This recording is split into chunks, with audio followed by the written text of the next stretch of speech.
সেই আমিডামি নির্বাচন তো হয়েছে, সেই নির্বাচনের অনেক এমপি হয়েছে এবং তারা সাথে সাথে আর দেরি করেনি, গাড়ির অর্ডার দিয়ে বসছে। এক একটা গাড়ি 5 কোটি 7 কোটি 8 কোটি, সমস্যা নেই তো, একটা নতুন একটা রমরমা গাড়ি বাণিজ্য হবে। নতুন যারা এমপি হয়েছে তারা সেই গাড়িতে করে চড়বে। এখন তো ফট করে মানে ক্ষমতা আসতে না আসতেই বিদায়, এটা তো কেউ ভাবেনি, কিন্তু তার আগে তো তারা শপথ নিচ্ছে, সব কিছু করছে। এখন এই যে বিপুল পরিমাণ গাড়ি যে তারা কিনলো, এখন এই গাড়ি নিয়ে বিপাকে পড়ছে এনবিআর।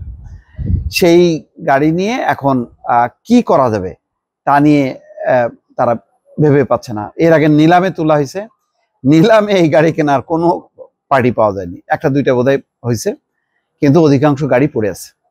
এখন যদি পড়ে থাকে দীর্ঘদিন, এই গাড়ি তো স্ক্র্যাপ হয়ে যাবে, নষ্ট হয়ে যাবে, তখন স্ক্র্যাপে বিক্রি করতে হবে। তো এখন সিদ্ধান্ত কি হবে সেটা আব্দুর রহমান খান তিনি জানাইছেন দুপুরে কাস্টমস হাউসে ব্যবহারকারীদের সঙ্গে বৈঠক শেষে সাংবাদিকদের সঙ্গে কথা বলেন। তখন বলছে, গাড়িগুলি আমরা নিলামে দিয়েছিলাম, তবে আশানুরূপ ফল পাইনি। এখন আমরা কিছু বিকল্প চিন্তা করছি, যেমন কোন সরকারি সংস্থা প্রস্তাব দিয়েছে তারা 60% দামে গাড়িগুলো নিতে চায়, আমরা জলের দরে বিক্রি করতে চাই না। এগুলো এক একটি গাড়ির দাম 8-9 কোটি টাকা, অর্থাৎ সরকারি সংস্থাগুলো বলছে যদি দাম 60% করে নির্ধারণ করা হয় তাহলে আমরা এগুলি কিনতে পারি, মানে প্রকৃত দামে কেনা তাদের পক্ষে সম্ভব না এই ট্যাক্স দিয়ে। যদি উপযুক্ত দাম না পাই তাহলে আরো ভালো ব্যবহার মানে কিভাবে করা যায় তার সরকারের উচ্চ পর্যায়ে আলাপ করে সিদ্ধান্ত নেব। এসব গাড়ি বছরের পর বছর ফেলে স্ক্র্যাপ করার পক্ষে নই, অচিরেই এই সিদ্ধান্ত নিতে হবে। দ্বাদশ জাতীয় সংসদ নির্বাচনের পর গাড়িগুলো শুল্ক মুক্ত সুবিধায় আমদানি করেছিলেন তৎকালীন এমপিরা। দেখেন, মানে জানুয়ারি মাসে নির্বাচন, 6 মাসও যায়নি, এর মধ্যে তাদের ওই যে শুরু হয়ে গেছে গাড়ি, মানে শুল্ক মুক্ত সুবিধায় দামি দামি গাড়ি আনছে। আবারও অনেকে শুল্ক মুক্ত মানে গাড়ি আছে, তার অবশ্যই অধিকাংশেরই গাড়ি আছে, কিন্তু ওই যে শুল্ক মুক্ত সুবিধায় নিয়ে আসবে, নিয়ে এসে তারপরে বিক্রি করবে শুল্ক সহ দামে।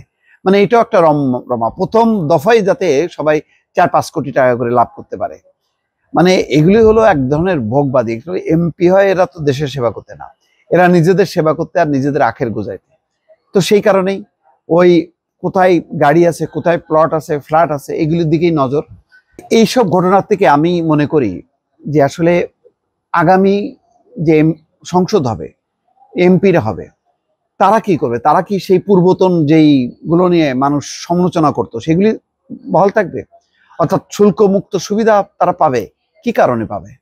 তারা যদি দেশের সেবা করতে আসে তাহলে তার সাথে এই শুল্ক মুক্ত গাড়ির কি সম্পর্ক?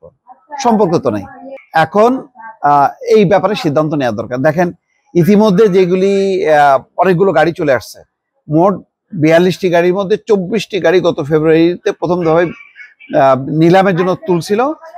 তবে গাড়ি ভেদে সর্বোচ্চ 1 থেকে 3 কোটি 10 লাখ টাকা পর্যন্ত দর দিয়ে আগ্রহী ক্রেতারা, যা গাড়িগুলোর বাজার দরের চেয়ে অস্বাভাবিক রকম কম।